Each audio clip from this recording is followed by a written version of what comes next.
Factors that determine menarche ಈ ಕುರಿತಾಗಿ ಮಾಹಿತಿಯನ್ನು ಡಾಕ್ಟರ್ ಅವರಿಂದ ಕೇಳಿ ತಿಳಿಯೋಣ.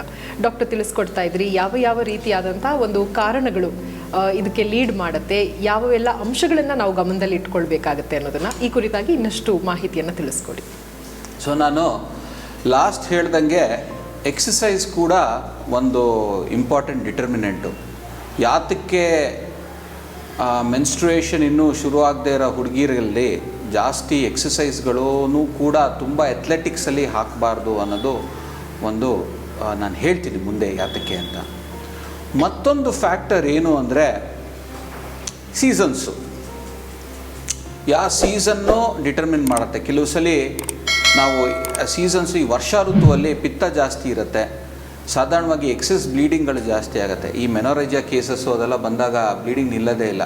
ಸೊ ಈ ಸೀಸನ್ಸ್ ಕೂಡ ಒಂದು ಈ ಋತುಚಕ್ರ ಶುರು ಆಗೋದು ಮೊದಲು ಸ್ವಲ್ಪ ಇದೂ ಕೂಡ ಒಂದು ದೊಡ್ಡ ಕಾರಣ. ಫೈನಲ್ಲಾಗಿ ಫ್ಯಾಮಿಲಿಯಲ್ಲಿ ಈ ಹುಟ್ಟಿರೋ ಹುಡುಗಿ ಎಷ್ಟನೇ ಮಗು, ಮೊದಲನೇದಾ, ಎರಡನೇದಾ, ಮೂರನೇದಾ, ಅವರ ಹಿರಿಯರದು ಏನು ಪ್ರಭಾವ ಇರುತ್ತೆ, ಫ್ಯಾಮಿಲಿ ವಾತಾವರಣ ಹೆಂಗಿರುತ್ತೆ, ಇವೆಲ್ಲ ಕಾರಣಗಳು ಫ್ಯಾಮಿಲಿ ಸ್ಟ್ರಕ್ಚರ್ ಒಂದು ಹೆಣ್ಣಿನ ಮೆನಾರ್ಕಿ ಡಿಟರ್ಮಿನ್ನು ಇನ್ಫ್ಲುಯೆನ್ಸ್ ಮಾಡುತ್ತೆ. ಇದು ಆನ್ಗೋಯಿಂಗ್ ರಿಸರ್ಚು ತುಂಬ ನಡೀತದೆ ಪ್ರಪಂಚದಲ್ಲಿ ಎಲ್ಲ ಕಡೆ. ಇವಾಗ ಒಂದು ಸಿಂಪಲ್ ಎಕ್ಸಾಂಪಲ್ ತೊಗೊತೀನಿ. ನಮ್ಮ ಇಂಡಿಯಾಲಿ ಇನ್ನೂ ಈ ಏರಿಯಾಲ್ಲಿ ರಿಸರ್ಚ್ಗಳು ಮಾಡಬೇಕು, ಎನ್ಕರೇಜ್ ಮಾಡಬೇಕು. ಅಮೇರಿಕಲ್ಲಿ ಈ ಬ್ಲ್ಯಾಕ್ ಆಫ್ರಿಕನ್ಸು, ವೈಟ್ಸು, ಇವ್ರ ಮಧ್ಯದಲ್ಲಿ ಕಂಪ್ಯಾರಿಟಿವ್ ಸ್ಟಡೀಸು ತುಂಬ ಇದೆ. ಮೆನಾರ್ಕಿ ಯಾತಕ್ಕೆ ಬ್ಲ್ಯಾಕ್ ಹೆಂಗಸರಲ್ಲಿ ಜಾಸ್ತಿ ಇರುತ್ತೆ, ವೈಟ್ ಹೆಂಗಸರಲ್ಲಿ ಕಮ್ಮಿ ಇರುತ್ತೆ ಅಂದರೆ ಅರ್ಲಿ ಮೆನಾರ್ಕಿ. ಸೊ ಈ ಥರದ್ದು ಸಾಕಷ್ಟು ರಿಸರ್ಚು ಈ ರಿಸರ್ಚ್ ಎಂಡಲ್ಲಿ ತುಂಬ ನಡೀತಾ ಇದೆ. ಸೊ ಜನರಲ್ಲಿ ಸಾಧಾರಣವಾಗಿ ಈ ಮೊದಲನೇ ಮೆನಾರ್ಕಿ ಬ್ಲೀಡಿಂಗ್ ಆದಾಗ ಆ ಹೆಣ್ಣಿಗೆ ಆ ಬ್ಲೀಡಿಂಗ್ ಆಗುತ್ತೆ, ನೋವಿರಲ್ಲ, ಏನೂ ಗೊತ್ತಾಗೋದು ಇಲ್ಲ. ಇದು ಕಮ್ಮಿ ಬ್ಲೀಡಿಂಗಿಂದನೂ ಶುರು ಆಗ್ಬೋದು, ಎಕ್ಸೆಸ್ ಬ್ಲೀಡಿಂಗಿಂದನೂ ಶುರು ಆಗ್ಬೋದು. ಸಾಧಾರಣವಾಗಿ ಏನಾಗುತ್ತೆ, ಈ ಮೆನ್ಸ್ಟ್ರುಯೇಷನ್ನ ಡೀಲ್ ಮಾಡೋದಕ್ಕೆ ಪೇರೆಂಟ್ಸ್ ತುಂಬ ಗಾಬರಿ ಪಡ್ತಾರೆ. ತಾಯಂದರು ಏನು ಮಾಡಬೇಕು ಅಂತ ಗೊತ್ತಾಗಲ್ಲ. ಫಸ್ಟ್ ಫ್ಯೂ ಇಯರ್ಸ್ ಮೆನಾರ್ಕಿ ಆಗಿದ್ಮೇಲೆ ಜಾಸ್ತಿ ತಲೆ ಕೆಡಿಸ್ಕೊಂಬೇಡಿ. ಏನಾಗುತ್ತೆ, ಒಂದು ನಾರ್ಮಲ್ ಮೆನ್ಸ್ಟ್ರುಯೇಷನ್ ಆಗೋದಕ್ಕೆ ಒಂದು 3 ಇಯರ್ಸ್ವರೆಗೂ ಟೈಮ್ ಬೇಕು ನಿಮಗೆ. ಆ ಮಗು ನಾರ್ಮಲ್ ಮೆನ್ಸ್ಟ್ರುಯೇಷನ್ ಆಗೋದಕ್ಕೆ ಒಂದು ಸಾಧಾರಣ 1 to 2 ಇಯರ್ಸ್ ತೊಗೊಳುತ್ತೆ ಒಂದು ಮೆನ್ಸ್ಟ್ರಲ್ ಸೈಕಲ್ ಪ್ಯಾಟ್ರನ್ ಡೆವಲಪ್ ಆಗೋದಕ್ಕೆ. ಅದು ಎಂಥದ್ದು, ಕ್ರೂಡ್ ಮೆನ್ಸ್ಟ್ರಲ್ ಸೈಕಲ್ ಪ್ಯಾಟ್ರನ್ನು. 21ರಿಂದ 34 ದಿವಸದ್ದು ಒಂದು ಸ್ಟ್ರೆಚ್ ಸೈಕಲ್ಗೆ ಇಳಿಯೋದಕ್ಕೆ. ಫಸ್ಟ್ ಇಯರ್ ಅಂತೂ ಏನೇನೋ ಆಗುತ್ತೆ, ಅಂದರೆ ಚೂರು ಬ್ಲೀಡಿಂಗ್ ಆಗ್ಬೋದು, ಅಥವಾ ತುಂಬ ಎಕ್ಸ್ಟೆಂಡೆಡ್ ಬ್ಲೀಡಿಂಗ್ ಆಗ್ಬೋದು, ಆಮೇಲೆ ಗ್ಯಾಪ್ಗಳಿಟ್ಟು ಮಾಡ್ಬೋದು, ಫ್ರೀಕ್ವೆಂಟ್ ಬ್ಲೀಡಿಂಗ್ ಆಗ್ಬೋದು. ಇಂಥ ಸಿಚುಯೇಷನ್ಸಲ್ಲಿ ತಾವು ವೈದ್ಯರನ್ನ ಸಂಪರ್ಕ ಮಾಡಿ ಅವ್ರ ಗೈಡೆನ್ಸ್ ತೊಗೊಬೋದು. ಜಾಸ್ತಿ ಚಿಕಿತ್ಸೆ ಏನೂ ಬೇಕಾಗಿಲ್ಲ ಇದಕ್ಕೆ, ಯಾಕಂದರೆ ಇದು ಸಹಜ. 2ರಿಂದ 3 ವರ್ಷದವರೆಗೂ ಆ ಬ್ಲೀಡಿಂಗ್ ಆಗ್ತಾಯಿದ್ರೂ ಓವ್ಯುಲೇಷನ್ ಆಗ್ತಾ ಇರಲ್ಲ. ಇವಾಗ ನೋಡಿ, 2 ಏನು ಕಾಣಿಸುತ್ತೆ, ಏನು ಕಾಣಿಸಲ್ಲ ಅನ್ನೋದು. ಕಾಣಿಸೋದೇನು, ಬ್ಲೀಡಿಂಗ್ ಆಗೋದು, ಬ್ಲೀಡಿಂಗ್ ನಿಲ್ಲೋದು, ಇದು ಗೊತ್ತಾಗತ್ತೆ, ಕಾಣಿಸುತ್ತೆ.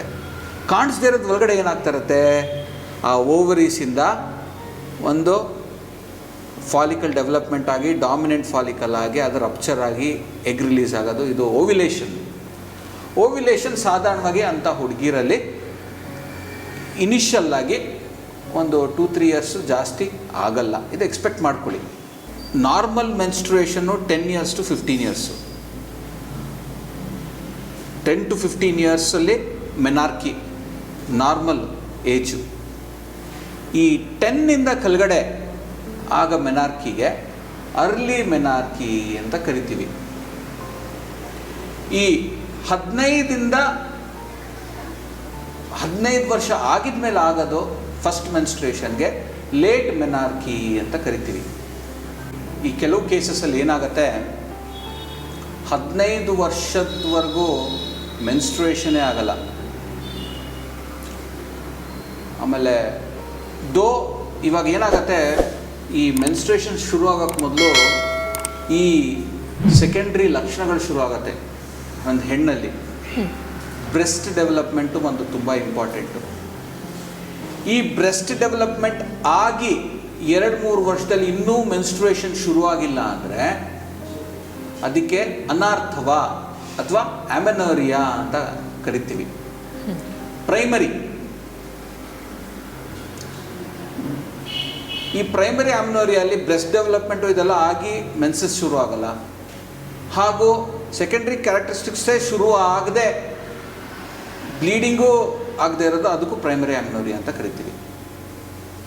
ಸೆಕೆಂಡ್ರಿ ಅಮೆನೋರಿಯಾ ಅಂದರೆ ಏನು ಅಂದರೆ, ಈ ಅನಾರ್ಥವದಲ್ಲಿ ಎರಡನೇ ರೀತಿ ಏನು ಅಂದರೆ, ಮೆನಾರ್ಕಿ ಆಗಿ ಮೆನ್ಸ್ಟ್ರುಯೇಷನ್ ಶುರುವಾಗಿ ಒಂದು 3 ಸೈಕಲ್ ಆಗದೆ ಇರೋದಕ್ಕೆ ಸೆಕೆಂಡ್ರಿ ಅಮೆನೋರಿಯಾ ಅಂತ ಕರಿತೀವಿ, ಅನಾರ್ಥವ ಅಂತ ಕರಿತೀವಿ. ಇದಕ್ಕೆ ಚಿಕಿತ್ಸೆಗಳು ಕೆಲವೆಲ್ಲ ಮಾಡ್ಕೊಬೇಕಾಗತ್ತೆ. ನಾನು ಮುಂದಿನ ಸಂಚಿಕೆಯಲ್ಲಿ ನಾನು ಅದನ್ನೆಲ್ಲ ಹೇಳ್ತೀನಿ, ಏನೇನು ಯಾವ್ಯಾವ ರೀತಿಯಲ್ಲಿ ಮಾಡ್ಕೊಬೇಕು ಅಂತ. ಒಂದು 3 ಸೈಕಲ್ಸು ಒಂದು ಹಿಡಿದು 6 ಸೈಕಲ್ವರೆಗೂ ಆಗಲಿಲ್ಲ ಅಂದಾಗ ಇದಕ್ಕೆ ಸೆಕೆಂಡ್ರಿ ಅಮೆನೋರಿಯಾ ಅಂತಲೂ ಕರಿತೀವಿ ನಾವು.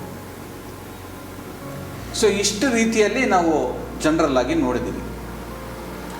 ಮತ್ತೊಂದು ವಿಚಾರ ಏನಾಗತ್ತೆ, ಈ ಅರ್ಲಿ ಮೆನಾರ್ಕಿ ಆಗಿರೋರಿಗೆ ಇಂಡಿಯಾ ಅಲ್ಲಿ ಇವಾಗ ಈ ನಡುವೆ ದೊಡ್ಡ ಸಮಸ್ಯೆ ಹೋಗ್ಬಿಟ್ಟಿದೆ. ಬೇಗ ಮೆನ್ಸ್ಟ್ರುಯೇಷನ್ ಶುರು ಆಗೋದು, ಅರ್ಲಿ ಮೆನಾರ್ಕಿ ಜಾಸ್ತಿ ಆಗ್ತಾ ಇದೆ ನಮ್ಮ ದೇಶದಲ್ಲಿ. ಅದಕ್ಕೆ ಹಲವಾರು ಕಾರಣಗಳಿದೆ, ಅದನ್ನು ನಾನು ಹೇಳ್ತೀನಿ ನೆಕ್ಸ್ಟು.